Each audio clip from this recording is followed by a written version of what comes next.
the law of contracts, and the sale contract.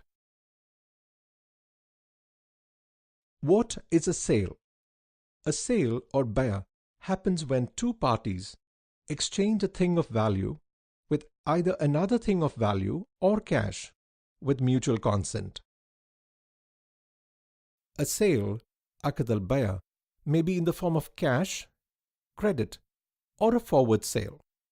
Islamic banks purchase goods with cash payments and sell to their customers on credit.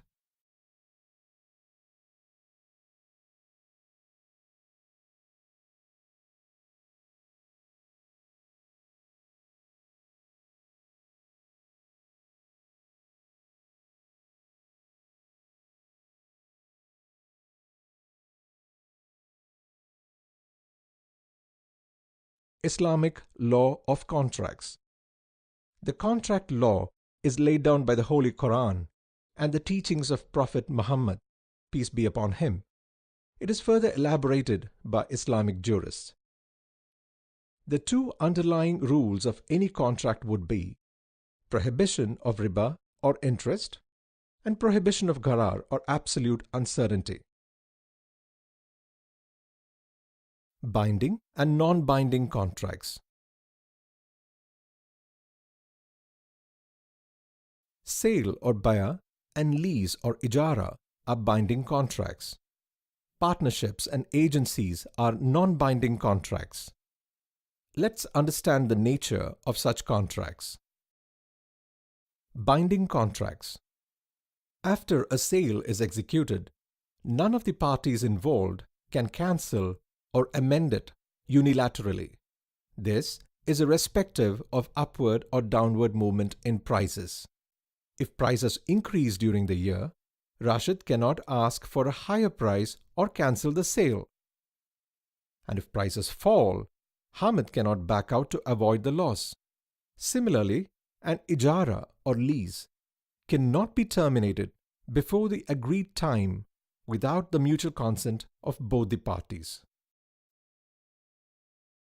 Since partnerships and agencies are non-binding contracts, any of the partners can exit from the partnership with prior notice to the other parties. Even non-binding contracts can be made binding with mutual consent. For example, the partners in a business can mutually agree that for continuity of the business, no partner will terminate the partnership within 2 years. The concept of Murabahah. Murabahah is a financing technique used by Islamic banks to help customers purchase various assets.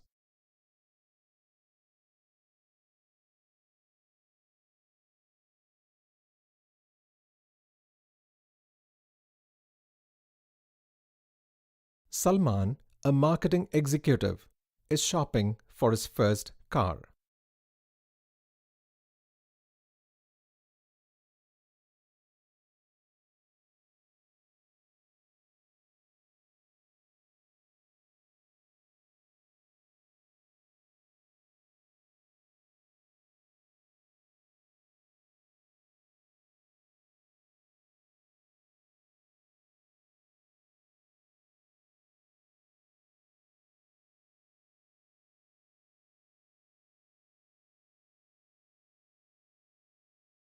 Hello Salman, please be seated. Murabahah is an ideal scheme for purchasing cars. Are you familiar with this term?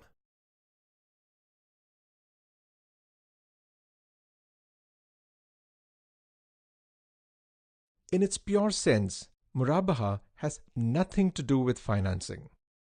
It is an Islamic term referring to a particular kind of sale transaction.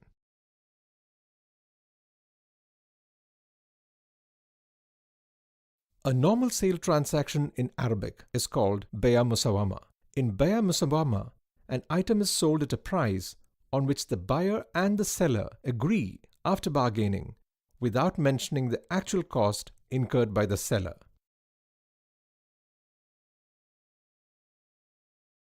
If the seller discloses the actual cost price of an item to the buyer and they both agree upon an amount with a profit margin, it becomes a Murabahah transaction.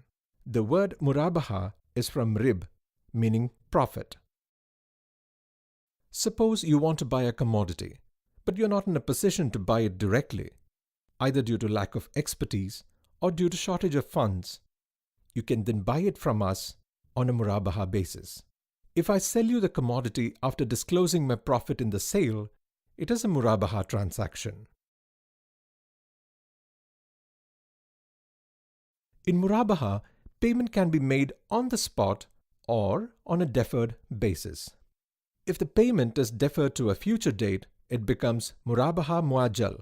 Since most sale transactions by Islamic banks happen this way, it is commonly called as Murabahah, meaning cost plus sale. In some cases, the Islamic bank may not be able to purchase an item due to lack of relevant expertise. Suppose you want to buy a ton of steel. The bank may not have the necessary expertise in-house. I presume in such a case you will have to appoint an expert as an agent to purchase the steel on your behalf. Yes, you're right. The agent may be a third party or the client himself. Sharia scholars advise that appointing the Murabahah client as an agent should be avoided as far as possible, as this is likely to become a backdoor for interest in the form of trade.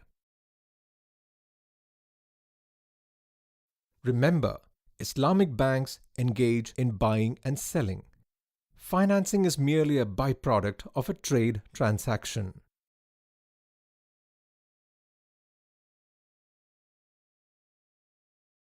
Murabahah is used to finance purchase of automobiles, houses, goods, equipment, furniture, or any tangible thing of value from a third party.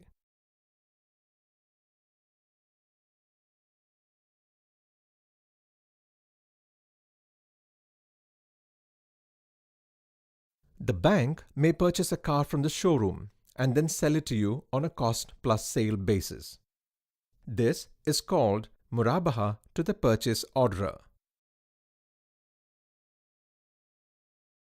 If you buy the car from the Islamic bank at an agreed price and pay in lump sum after say 3 years or in 36 equal monthly installments, it becomes a Murabahah Muajjal transaction.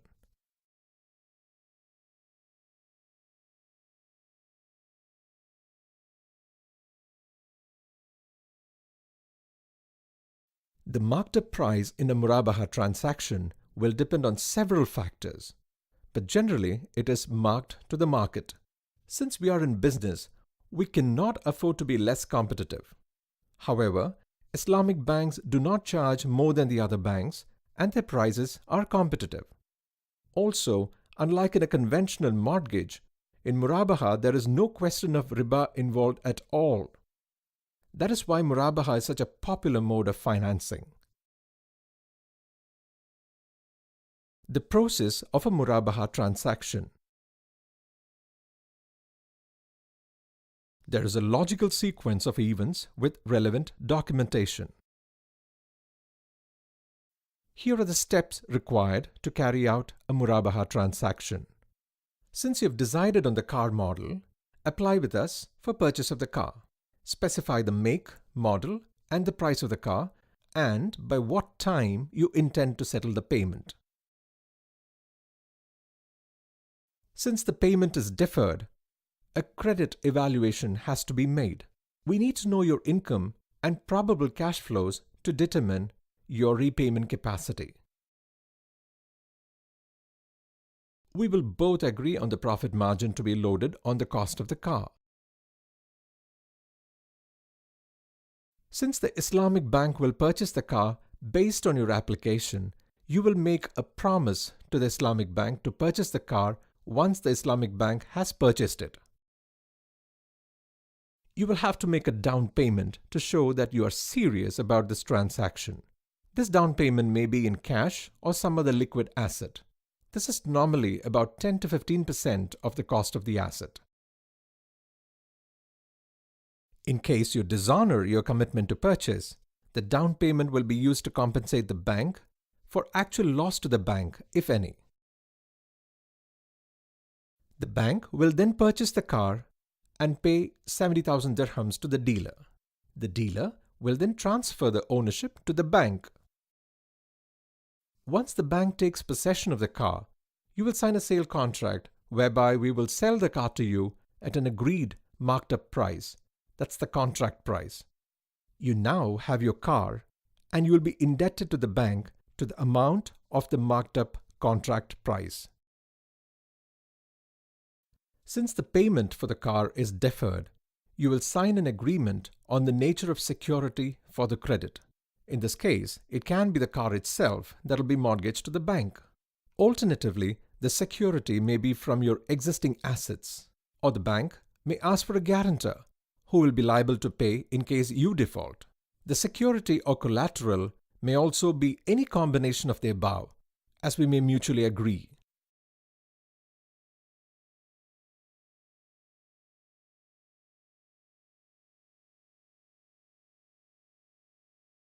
No, you cannot take the car directly from the dealer.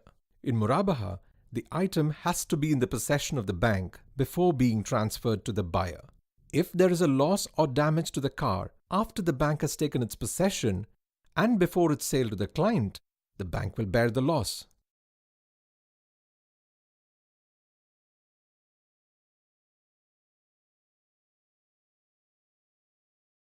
In that case, the bank has two options. The bank has two options if the client fails to purchase the car on time. Option 1. The bank may resort to the khiyari shart with the car dealer. If the client does not purchase the car, the bank will have the option to cancel the sale with the car dealer within a specified number of days, say 3 days. Option 2. The bank may sell the car in the market. If the bank incurs any loss, it can recover the loss from the down payment that it has taken from the client.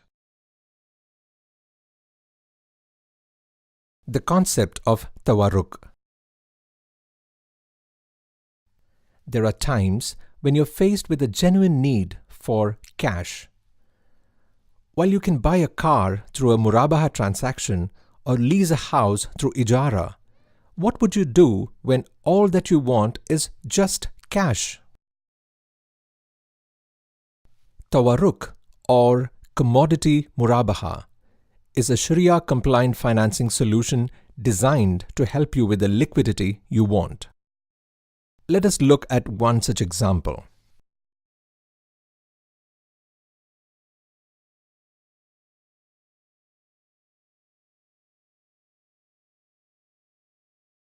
Ayub is a sales executive with a company in a bustling Middle East city. These days, Ayub is very excited. He is getting married in 2 months. Excited as he is, Ayub is a little worried too. Well, we can't blame him for that, can we? Is it the stress of work?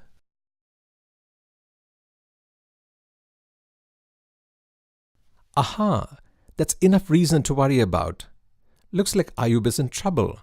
His projected expenses for the wedding are way above his savings by 63,000 dirhams.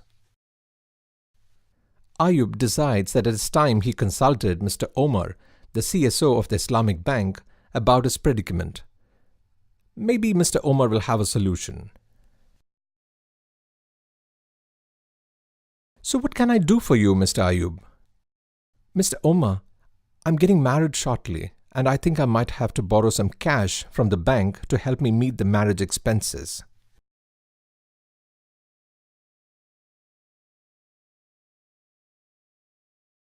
Yes, of course. How much money do you think you may need to borrow from us? About 70,000 dirhams. Shouldn't be a problem. We will be able to give you this money through a Tawarruq deal. Tawarruq? Could you please explain to me how this works? Yes, of course. How does Tawarruq work? You know, Allah has permitted trading and prohibited riba. Thus, if you want an asset like a car or a television, I can sell them to you on credit. But here, your need is for financial liquidity, cash. So, the objective will be to raise cash by trading. That is, if you had something to sell, I would have bought it from you in cash, and thus your need for cash would have been met.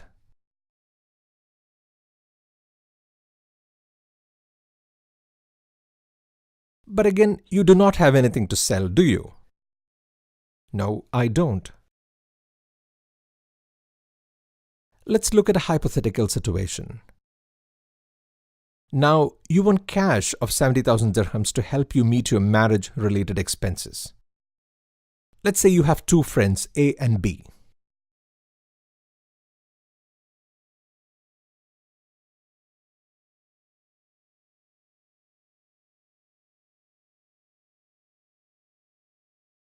Well, that's pretty simple. I'll buy the car from A on credit. I will pay you 70,000 dirhams later in installments. Okay. This is a Murabahah transaction. And sell the car to B for 68,000 dirhams in cash.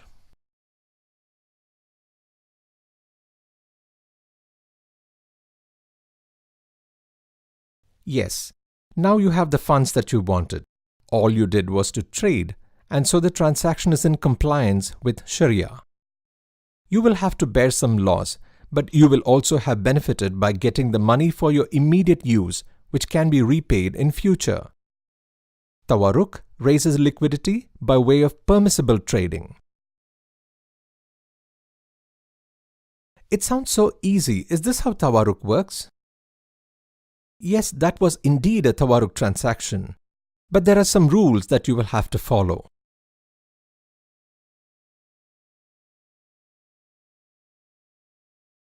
Rules for a valid Tawarruq. Rule number 1. Sale and repurchase is not permitted by Sharia. Let us look at our earlier transaction in a different way. You buy the car from A on credit.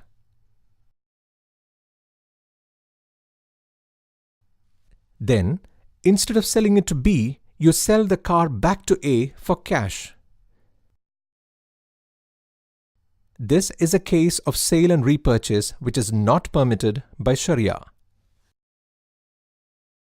The correct transaction will be, you buy the car from A on credit, and then sell it to B on cash payment.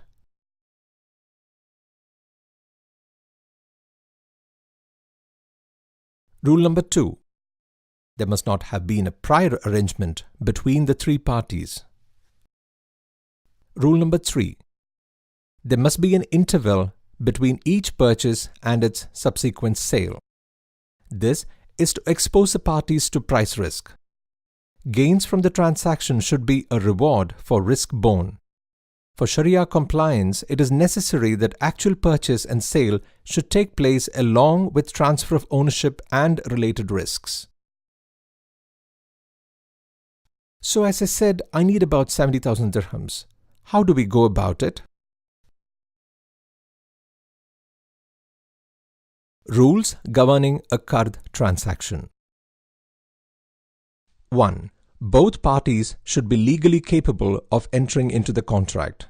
That is, they should be majors and should be of sound mind. Islamic jurists generally agree that 15 is the age at which one can be considered as a major.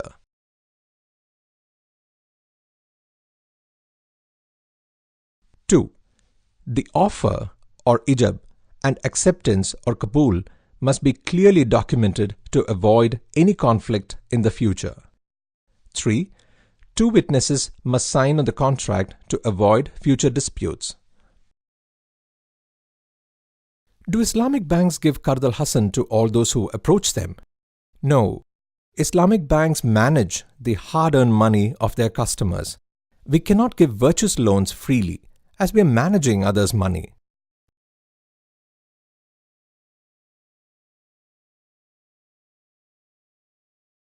strict credit evaluation procedures are followed before issuing the financial assistance.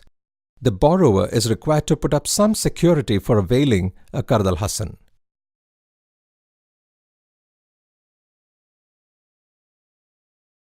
However, the management and the shareholders of an Islamic bank may allocate a part of its equity capital to grant Qard al-Hasan to the needy. The funds accrued in charity accounts collected from defaulting borrowers in Islamic banks may also be given to the needy in the form of Qard al-Hasan for helping them set up small businesses. The security for Qard al-Hasan may be 1. A personal guarantee by a guarantor acceptable to the Islamic bank. 2. Any asset or property of the borrower that could be offered as collateral. In case of the borrower's failure to pay back the qard, the bank will have recourse to the guarantor or will invoke its charge on the collateral. But as you know, a true believer should not delay the repayment of his obligations. Islam highly emphasizes the timely payment of qard and dain.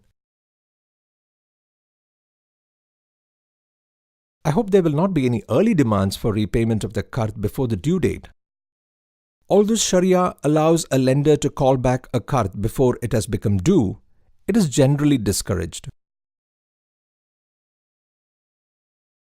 Both the Quranic and the Hadith injunctions encourage the lender of a qard to grant more time to the borrower if he has genuine reasons for being unable to repay on the due date.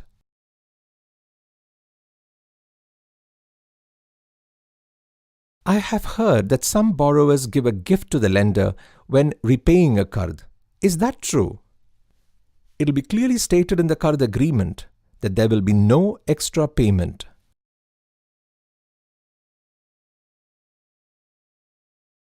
Sometimes the borrower may give a gift to the qard lender as an expression of gratitude, although it is not obligatory to do so. By giving qard to the needy, you're doing a lot of good to the society. Yes, doctor, that is indeed our aim, that we all help each other in times of genuine need. Here is what we have learnt in this module. We learnt about the concept of Qard al-Hasan. Qard al-Hasan is a kind of gratuitous, interest-free financial assistance given to the needy for a fixed period. There are two arrangements in the banks which use the concept of qard. 1. Qard or profit-free loan from customers to the Islamic bank in the form of current account deposits. And 2. Qard al-Hasan or gratuitous profit-free loans from the Islamic bank to needy customers. The lender of a qard is allowed to charge the borrower the actual administrative expenses incurred in the process. The lender of a qard can ask the borrower to provide an asset as a collateral or acceptable guarantors. The parties in a qard transaction should be legally capable of entering into the contract. They should be majors, that is 15 years and above, and of sound mind.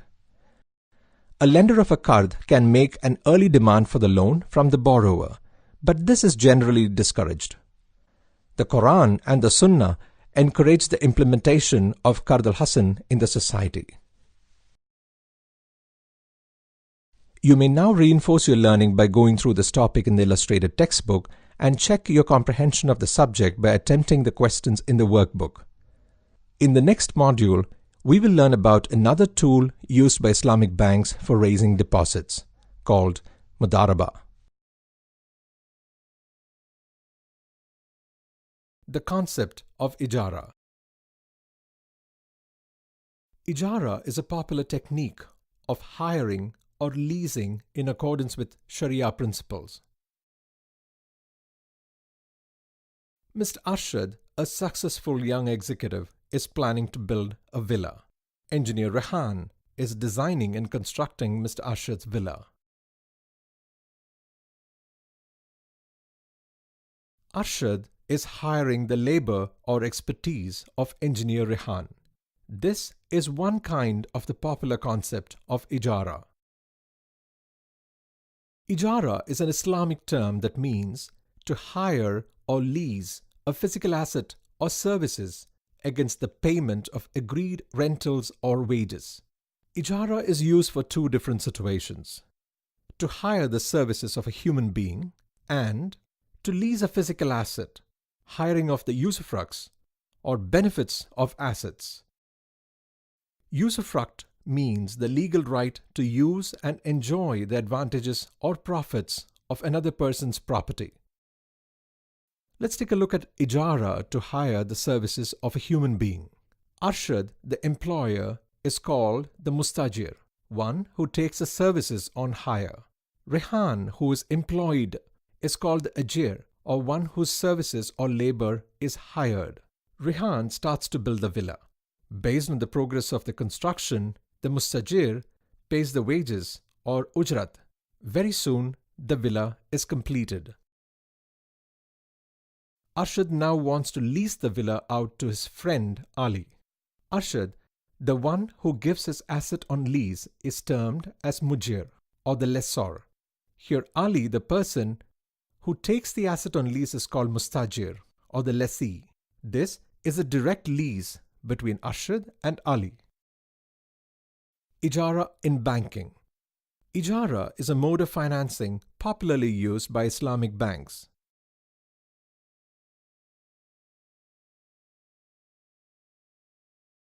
Let's suppose Ali wishes to lease or buy a villa but does not have the cash required. He approaches an Islamic bank for finance.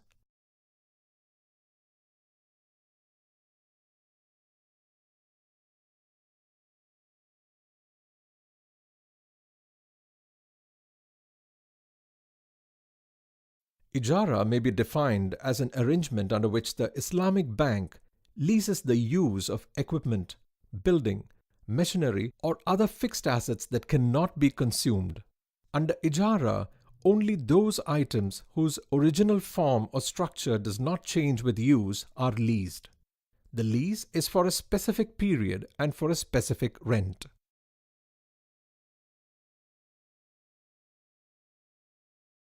Yes, you can say so, as something is transferred from one party to the other. But there are crucial differences in terms of rights and responsibilities of the parties to the contract.